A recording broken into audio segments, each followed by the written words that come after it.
Hello ನಮಸ್ಕಾರ ಎಲ್ಲರಿಗೂ welcome back to our YouTube channel. ಇವತ್ತು ನಮ್ಮಮ್ಮ ಪತ್ರೊಡೆ ಮಾಡ್ತಾ ಇದ್ದಾರೆ. ಅದನ್ನು ಹೇಗೆ ಮಾಡಿದರು ಅಂತ ಅವರೇ ಇವಾಗ ಎಕ್ಸ್ಪ್ಲೇನ್ ಮಾಡ್ತಾರೆ. ಅಮ್ಮ ಹೇಳು. ಇದು ನೋಡಿ, ನಾನು ಶಿವಮೊಗ್ಗದಿಂದ ತೊಗೊಬಂದೆ ಕೆಸುವಿನ ಸೊಪ್ಪು ಅಂತ ಹೇಳಿ. ನಮ್ಮ ಕಡೆಗೆಲ್ಲ ಇದು ಭಾಳ ಮಳೆಗಾಲದಲ್ಲಿ ತುಂಬ ಒಂದ್ಸಲ ತಿನ್ನಬೇಕು, ವರ್ಷಕ್ಕೊಂದ್ಸಲ. ಇದು ನಾನೊಂದಿಷ್ಟು ತಂದೆಲ್ಲ ಕ್ಲೀನ್ ಮಾಡಿ ನೋಡಿ ಹೀಗೆ ಎಲೆ ಹೀಗೆ ಇಟ್ಕೊಂಡು ಈಗೆಲ್ಲ ಹಚ್ಚುತ್ತಾ ಇದ್ದೀನಿ. ಇದು ಮಸಾಲೆಗೆ ಏನಂದರೆ ಸ್ವಲ್ಪ ಒಣಮೆಣಸು, ಉದ್ದಿನಬೇಳೆ 2 ಚಮಚ, ಕಡಲೆಬೇಳೆ ಮತ್ತು ಉದ್ದಿನಬೇಳೆ ಕಡಲೆಬೇಳೆ ಚೆನ್ನಾಗಿ ಹುಯ್ಕೋಬೇಕು. ಒಂಚೂರು ಕೊಬ್ಬರಿ ಎಣ್ಣೆ ಹಾಕಿ, ಮೆಣಸು ಒಂದು 8 ರಿಂದ 10 ಮೆಣಸು, ಅಲ್ಲ ನಿಮಗೆ ಎಷ್ಟು ಬೇಕಷ್ಟು ಹಾಕ್ಕೋಬೋದು. ಮೆಣಸು ಸ್ವಲ್ಪ ಹುಣಸೆಹಣ್ಣು ಒಂಚೂರು ಜಾಸ್ತಿ ಹಾಕ್ಕೋಬೇಕು ಮಸಾಲೆಗೆ. ಒಬ್ಬೊಬ್ಬರಿಗೆ ಇಂಗು ಹಾಕ್ತಾರೆ, ಇಂಗು ಬೇಡ ಅಂದರೆ ಬೆಳ್ಳುಳ್ಳಿ ಹಾಕ್ಬೋದು. ನೋಡಿ ಗಮ್ ಅಂತ ಇದೆ. ಇದನ್ನ ಹಿಂಗೆ ಹಚ್ಚಿ ಎಲೆಗೆ ಕ್ಲೀನಾಗಿ ಹೀಗೆ ಹಚ್ಚಬೇಕು. ಹೀಗೆ ಕ್ಲೀನಾಗಿ ಹಚ್ಚಿ ಹೀಗೆ ಫೋಲ್ಡ್ ಮಾಡಿ, ಆಮೇಲೆ ಇಡ್ಲಿ ಪಾತ್ರೆ ನೀರು ಚೆನ್ನಾಗಿ ಹಬೆ ಬಂದ ತಕ್ಷಣ ಇಟ್ಟು ಬೇಯಿಸ್ಕೊಂಡು ಬೆಂದಾದ್ಮೇಲೆ ಮತ್ತೆ ಕಟ್ ಮಾಡಿ ಹಂಚಿನ ಮೇಲೆ ಕೊಬ್ಬರಿ ಎಣ್ಣೆ ಹಾಕಿ ಹುರಿದು ತಿನ್ಬೇಕು. ರೋಲ್ ಮಾಡೋದೆಲ್ಲ ಹೇಳಿದೆ ಹೇಗೆ? ಇದು ಹಿಂಗೆ ರೋಲ್ ಮಾಡೋಕ್ಕೆ ಅಷ್ಟೇ. ಹೀಗೆ ಮಾಡಿ ರೋಲ್ ಮಾಡಿ ಫೋಲ್ಡ್ ಮಾಡಿ ಫೋಲ್ಡ್ ಮಾಡೋದು. ಹೀಗೆ ಮಾಡಿ ಬೇಯಿಸ್ಕೊಳ್ಳೋದು. ಬಾಳೆ ಎಲೆ ಒಂದು ಅಡಿಗೆ ಇಟ್ಟು ಚೆನ್ನಾಗಿ ಬೇಯಿಸ್ಬಿಟ್ರೆ ಆಯಿತು.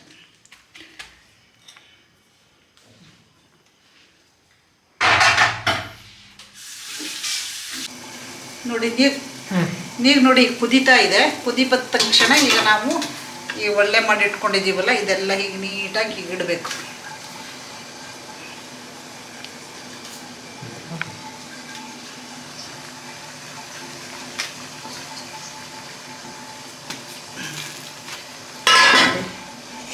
ಟೈಟಾಗಿ ಮುಚ್ಚಿ 1/4 ಗಂಟೆ ಚೆನ್ನಾಗಿ ಬೇಯಿಸ್ಬೇಕು.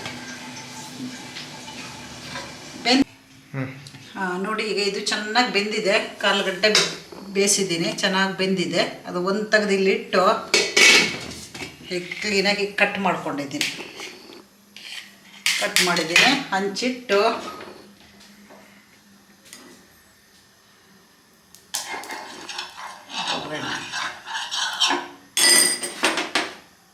ಕೊಬ್ಬರಿ ಎಣ್ಣೆ ಹಚ್ಚಿದ್ದಾರೆ ಇವಾಗ ಹಂಚಿಗೆ. ಇದು ಚಿರೋಟಿಗಳೆಲ್ಲ ಹೀಗೆ ಮಾಡಿ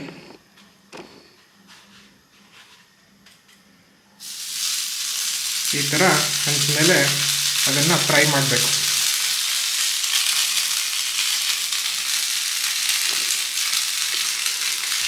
ನೋಡಿ ಹೇಗೆ ಪತ್ರೊಡೆ ಫ್ರೈ ಆಗ್ತಾ ಇದೆ ಅಂತ. ಇದು ಕರಾವಳಿ, ಮಲೆನಾಡು ಅಲ್ಲೆಲ್ಲ ಭಾಳ ಫೇಮಸ್ ಡಿಶ್ ಪತ್ರೊಡೆ. ಕೆಸುವಿನ ಎಲೆಯಲ್ಲೂ ಮಾಡ್ತೀವಿ, ಮತ್ತು ಮಲ್ಗೆಸ ಅಂತ ಮರದಲ್ಲೇ ಬಿಡುತ್ತೆ. ಅದು ಇನ್ನೂ ತುಂಬ ಚೆನ್ನಾಗಿ, ಅದು ಸಿಗೋದಿಲ್ಲ. ಅದು ಸಿಕ್ಕಿದ್ರಂತೂ ತುಂಬ ಚೆನ್ನಾಗಾಗುತ್ತೆ ಆ ಎಲೆ. ಇದು ಯಾವುದ್ರ ಜೊತೆಗೆ ತಿನ್ಬೋದು? ಇದು ಬೇಳೆ ತವೆ ಮಾಡ್ಕೊಂಡ್ಬಿಟ್ಟು ಯಾವುದೇ ಇದಕ್ಕೂ ಚೆನ್ನಾಗಾಗುತ್ತೆ. ಅನ್ನ, ಬೇಳೆ ತವೆ, ಸಾರು, ಟೊಮೆಟೊ ಸಾರು ಇದ್ರ ಜೊತೆಗೆಲ್ಲ ಚೆನ್ನಾಗಾಗುತ್ತೆ. ಈಗ 2 ಕಡೆಗೂ ರೋಸ್ಟ್ ಮಾಡ್ಕೋಬೇಕು ಚೆನ್ನಾಗಿ.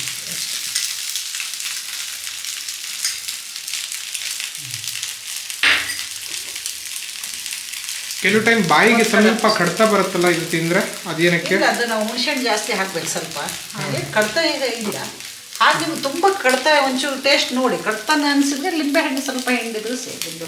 ಇದು ಕೆಲವು ಟೈಮ್ ಬಾಯಿಗೆ ಕಡ್ತ ಆಗುತ್ತೆ, ಅದಕ್ಕೆ ಲಿಂಬೆಹಣ್ಣು ಅಥವಾ ಹುಣಸೆಹಣ್ಣು ಅದನ್ನು ಹಾಕಿದರೆ ಸೊ ಅದು ಚೆನ್ನಾಗಿ ಬರುತ್ತೆ.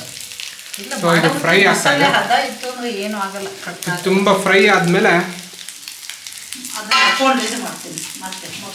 ಇದನ್ನೊಂದು ಮಗ್ಚ ಹಾಕ್ಬಿಟ್ಟು ಮತ್ತೆ ಫ್ರೈ ಮಾಡಿ, ಫ್ರೈ ಆದಮೇಲೆ ನಾನು ತೋರಿಸ್ತೀನಿ ನಿಮಗೆ ಹೇಗಿರುತ್ತೆ ಇದ್ರದ್ದು ಫೈನಲ್ ಪ್ರಾಡಕ್ಟ್ ಅಂತ.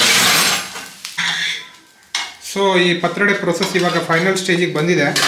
ನೀವು ನೋಡ್ಬೋದು ಈ ಥರ ರೋಸ್ಟ್ ಆಗಿದೆ. ಇದು ಫೈನಲ್ ಪತ್ರೊಡೆ.